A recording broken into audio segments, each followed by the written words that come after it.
What's going on, guys? Chase back with a video. Today I'm going to be comparing VR flight sims for the Oculus Quest 2.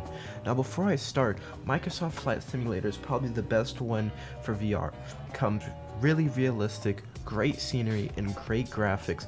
However, this does come at the cost of it being $60. You're going to need a pretty good computer, a link cable, or good enough Wi-Fi for an Airlink, and it does cost $60. So yeah, let's get to the other ones.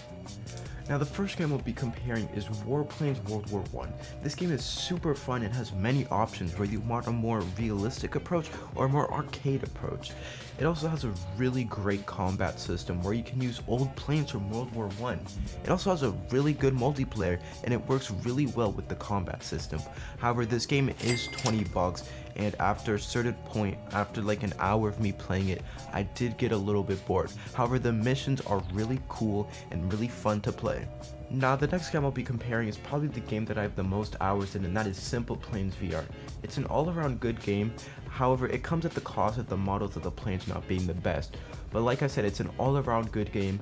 It has a great sandbox mode where you could fly freely to other islands with no loading screens. It has many different types of vehicles such as cars, helicopters, jets, propeller planes, cargo planes, and more. You can find a whole variety of planes made by the community, so there's always a new plane or vehicle to try out. It also has a lot of different airports you can land at. There's also a combat system where you can have dogfights with other fighter jets, whether it's World War II planes, modern fighter jets, or a cargo bomber. It does not have a multiplayer, but it makes up in its sandbox mode, where you can change the wind, the weather, you can spawn enemy and friendly jets, or civilian planes. It also provides a really cool interactive cockpit, with many different buttons. It also has a third-person mode where you could fly the plane with the controllers. However, it doesn't have the best scenery. I would say it's decent at best. This game costs $10. I highly recommend it though.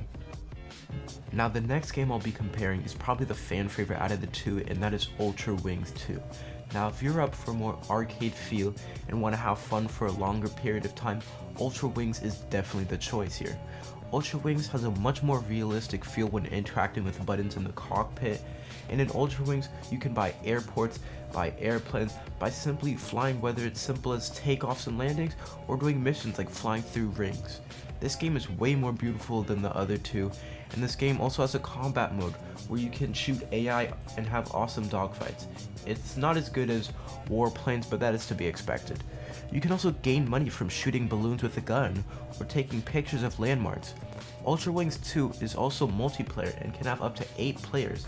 This game is $24, but I highly recommend it. I personally can't tell which I enjoyed more. Ultra Wings 2 feels more polished and more fun to play, but Simple Planes has more stuff to do. Warplanes is also cool, but I feel like if I were to choose between the two, it would definitely be between Ultra Wings 2 and Simple Planes VR. Let me know down in the comments which ones you enjoyed the most. I hope you guys enjoyed this video. If you did, make sure to like and subscribe. Thank you all for watching this video. See you guys in the next one. Goodbye.